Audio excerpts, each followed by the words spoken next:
हर चीज़ का थोड़ा डर लगना चाहिए, थोड़ा फेयर होना चाहिए, ताकि आप उसके लिए तैयारी और ज़्यादा करेंगे, बेहतर करेंगे। और मैं अपने देसी ज़्यादा वर्कआउट कर रहा हूँ, देसी खाना खा रहा हूँ। इस संसार का सबसे ताकतवर जीव या इंसान शाकाहारी है। अगर आप वेजिटेरियन हो तो आप ज़्यादा पावरफुल हो, ना आप थकोगे, आपका स्टेमिना अच्छा रहेगा। हॉर्स सोएगा, खड़ा खड़ा सोएगा, बैठ के अगर कोई हॉर्स सो रहा तो समझ लो कि भैया वो बीमार है।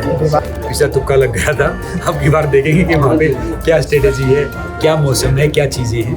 वो 90 सेकंड मुझे पता नहीं था कि 90 सेकंड में हो गया। देखो भैया, ज़िंदगी में कभी हार नहीं माननी है, हमेशा लगे रहना है।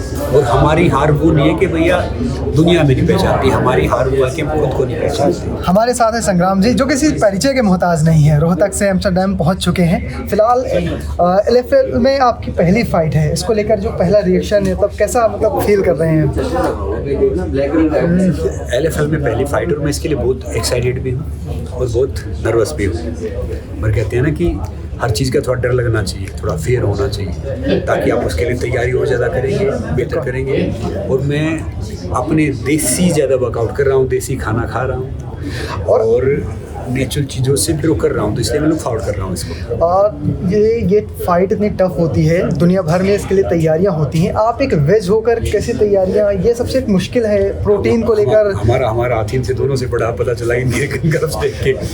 तो बाकी क्या कि इस संसार का सबसे ताकतवर जीव या इंसान शाकाहारी है। अगर आप वेजिटेरियन हो तो आप ज़्यादा पावरफुल हो, ना आप थकोगे, आपका स्टेमिना अच्छा रहेगा। हॉर्स सोएगा, खड़ा खड़ा सोएगा, बैठ के अगर कोई हॉर्स सो रहा तो समझ लो कि भैया वो बीमार है। तो वेजिटेरियन रहो, ताकतवर रहो। और अभ्यास आपको ताकतवर बनाता है। अभ्यास आपको, खाली खाना आपको ताकतवर नहीं बनाएगा। अभ्यास, आपकी दिनचर्या, आपकी सोच, ये आपको एक चैंपियन बनाती है, ताकतवर बनाती है। आपने पिछला मुकाबला मात्र 90 सेकंड में जीता था। इस मुकाबले पे क्या क्या फोकस है? इस बार की जो ओपोनेंट है वो भी पहलवान या रेसलिंग से आते हैं, कैसे देखते हैं उन्हें? पिछला तुक्का लग गया था, अब की बार देखेंगे कि वहाँ पे क्या स्ट्रेटेजी है, क्या मौसम है, क्या चीज़ें हैं। वो 90 सेकंड मुझे पता नहीं था कि 90 सेकंड में हो गया।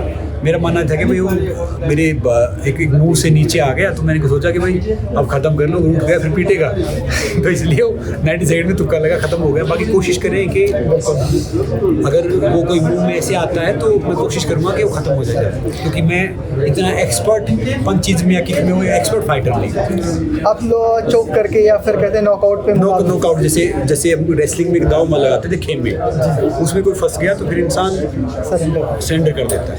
एक सवाल है कि जिस तरह से MMA में आप गए हैं 40 साल की उम्र में, कहते हैं कि शुरुआत आपकी बहुत टफ थी, बचपन बहुत टफ रहा, गठिया या कहें आप व्हील चेयर से पहले रेसलिंग में आए, अब MMA में जा रहे हैं। आप किस तरह से सलाह देंगे युवाओं को जो शत में शुरुआत में कह सकते हैं थोड़ा सा भटक गए हैं? देखो भैया, ज़िंदगी में कभी हार नहीं माननी है, हमेशा लगे रहना है। और हमारी हार वो नहीं है कि भैया दुनिया में नहीं पहचानती, हमारी हार वो है कि हम खुद को नहीं पहचानते। खुद के पोटेंशियल को पहचानो, हर रोज़ वर्कआउट करो, हर रोज़ अपनी दिनचर्या बनाओ, डेफिनेटली आप सब विजेता हो। और मैं हारने जीतने बिलीव नहीं रखता, मैं उसको प्रोसेस को एंजॉय करता हूँ। सफलता है, सफलता पार्ट है। फिलहाल ये हमारे साथ थे संग्राम सिंह और इन्होंने अपने जो LF फाइट है उसके बारे में जानकारी दी। फिलहाल आप हमें सब्सक्राइब करना और फेसबुक पेज में फॉलो करना बिल्कुल मत भूलिएगा। धन्यवाद।